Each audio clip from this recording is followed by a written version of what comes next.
నిన్న మొన్న 24 గంటల పాటు జరిగినటువంటి రైతు హామీల సాధన దీక్షకు వేలాదిగా తరలి వచ్చినటువంటి రైతన్నలకు అదే మాదిరిగా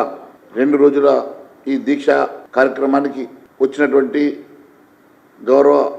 పార్లమెంట్ సభ్యులు, గౌరవ శాసనసభ్యులు, పార్టీ వివిధ పదాధికారులు, కార్పొరేటర్లు, మాజీ ఎమ్మెల్యేలు, మాజీ ఎమ్మెల్సీలు, మాజీ పార్లమెంట్ సభ్యులు, మాజీ మంత్రులు, వివిధ జిల్లాల అధ్యక్షులు, అదే మాదిరిగా ఫ్రంటల్ ఆర్గనైజేషన్కి చెందినటువంటి బీజేవైఎం రైతు సెల్ అధ్యక్షులు, వారి కార్యవర్గం, మహిళా కార్యవర్గం, అదే మాదిరిగా ఓబీసీ, ఎస్సీ, ఎస్టీ మరియు అన్ని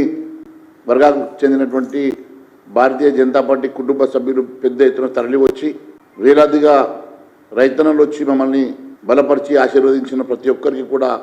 పేరు పేరున ధన్యవాదాలు తెలియజేసుకుంటా ఉన్నాను. భారతీయ జనతా పార్టీ ఎప్పుడు కూడా రైతు పక్షపాతిగా, రైతులకు అండగా నిలవాలని, రైతులకు భరోసా ఇవ్వాలని, వారి వెంట భారతీయ జనతా పార్టీ అండగా ఉంటుందని, భారతీయ జనతా పార్టీ వారికి ఇచ్చినటువంటి ఈ ప్రభుత్వం తప్పుడు హామీలు ఇచ్చి గద్దెనెక్కి హామీలను విస్మరిస్తే భారతీయ జనతా పార్టీ ఊరుకునే సమస్య లేదని,